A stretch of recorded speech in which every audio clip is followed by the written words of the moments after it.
안녕하세요. 축구 보는 고양이 캐스날입니다. 상대의 빌드업을 막을 때 가장 중요한 점은 뭘까요?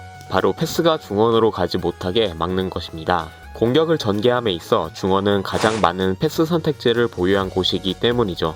이런 측면에서 투톱을 쓰는 팀들이 아스날을 상대로 전방 압박하는 상황에서는 한 명이 압박을 나갈 때 나머지 한 명이 아스날의 꼭지점을 견제하는 것이 일반적이었습니다. 아스날이 중원을 거쳐가지 못하게 만드는 것이죠. 34라운드 상대 맨유도 수비 시 호날두와 브루노를 전방에 둔 투톱 형태였는데요. 그런데 방식에 조금 다른 점이 있었습니다. 수비 라인에 대한 압박은 주로 브루노가 수행했는데 이때 호날두는 미드필더를 견제하는 게 아니라 아스날의 센터백을 마크하는 다소 정적인 위치 선정을 했다는 것입니다. 이렇게 되면 아스날의 꼭지점이 자유롭게 되는데요. 이런 구도에서 맨유의 대응 방안이 어땠는지, 그리고 아스날이 이를 어떻게 이용했는지 경기 장면을 통해 알아보겠습니다. 브루노가 화이트를 압박하는 상황입니다. 호날두는 다른 센터백 가브리엘을 견제하네요. 이에 자카가 내려가서 공을 받아주려고 하고 맨유는 자카를 견제하기 위해 우측 중미 맥토미니가 전진했습니다. 하지만 꼭지점 엘네니에겐 어떤 압박도 없군요. 화이트가 개인 능력으로 브루노의 압박을 벗겨내고 엘네니에게 연결합니다. 이를 막기 위해 맨유 좌측 중미 마티치가 압박에 가담하는데요. 연쇄적으로 웨데구르가 자유롭게 됐습니다. 아쉽게 웨데구르에게 연결되진 못했지만 연결 여부에 상관없이 맨유의 구조적인 문제를 알 수 있는 장면입니다. 이 장면은 어떤가요? 브루노가 화이트를 압박하는 상황이네요. 호날두는 가브리엘을, 맥토미니는 전진해서 자카를 견제하고 있습니다. 전 장면과 마찬가지로 엘네니가 자유로운 구도입니다. 램스데일이 엘네니에게 패스하자 이를 막기 위해 맥토미니가 움직이네요. 덕분에 자카가 자유롭게 됩니다. 엘네니가 다시 램스데일에게 백패스하고 자카를 향한 패스길이 생겼습니다. 포지션상 자카와 대치하는 맥토미니가 엘네니 쪽으로 붙었으니까요. 다르게 말하면 맥토미니는 엘네니와 자카 둘을 막아야 하는 상황에 처했다는 뜻입니다. 맥토미니가 다시 자카에게 가려는 움직임을 취하자 램스데일은 자유로워진 엘네니에게 패스합니다.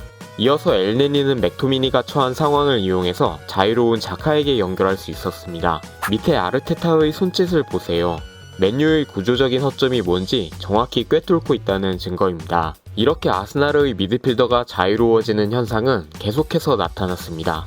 아니, 캐스날님 그러면 엘레니가 공을 받기 전에 마티치가 미리 올라가서 엘레니를 압박하면 되지 않나요?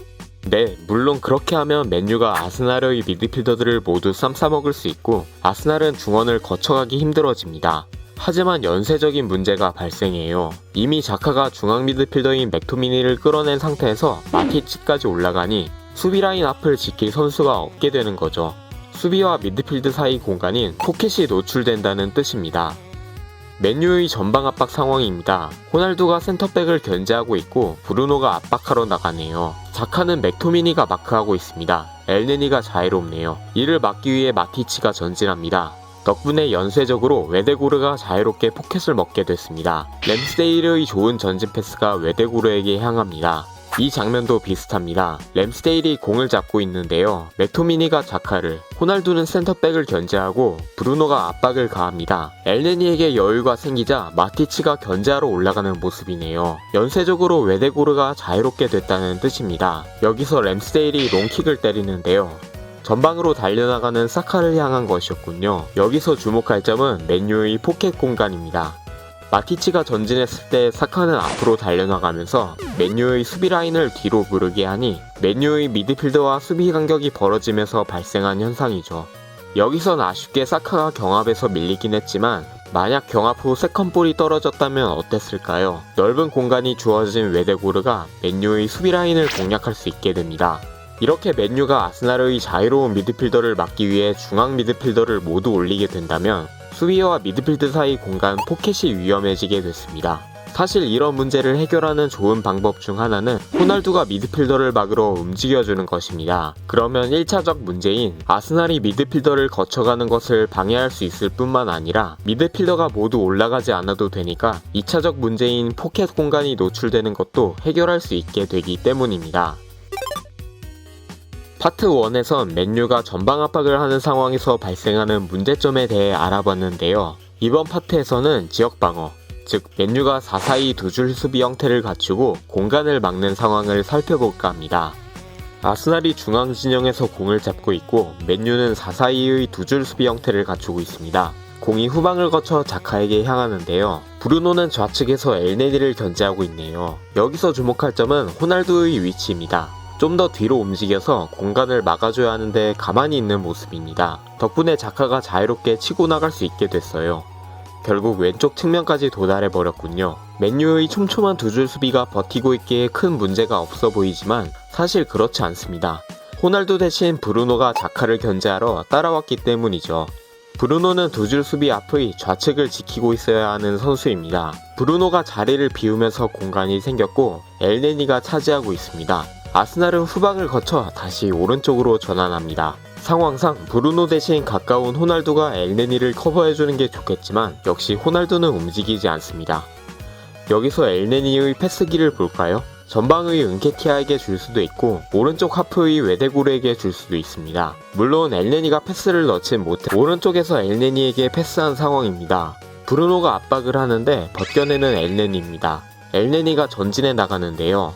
여기서 주목할 선수는 맨유의 우측 윙 엘랑가입니다. 자카가 자유롭기 때문에 엘네니가 자카에게 패스할 경우에 대비하는 엘랑가입니다. 하지만 포켓에 로우가 위치했군요. 엘랑가가 로우와 자카 두 선수를 동시에 신경 써야 하는 구도가 만들어진 것입니다. 이 틈에 엘네니가 로우에게 전진 패스를 넣는데 성공합니다. 연쇄적으로 상대 우측 풀백이 로우에게 붙게 되고 측면의 타바레스에게 파고 들어갈 공간이 생깁니다. 은케티아를 거쳐 타바레스에게 연결되고 결국 위협적인 슈팅 찬스까지 만들어졌습니다.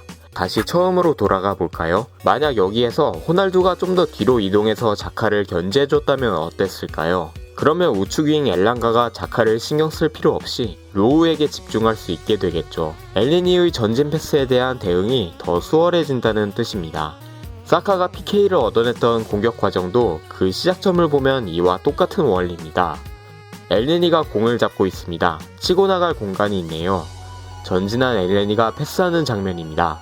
전 장면에서 엘랑가가 처했던 양자택일 상황을 이번엔 마티치가 겪고 있습니다. 웨데구르와 엘네니를 동시에 신경 써야 하는 위치에 있게 된 거죠. 웨데구르가 포켓에서 공을 받는데 성공하고 이 공격으로 아스날은 PK를 얻어냈습니다.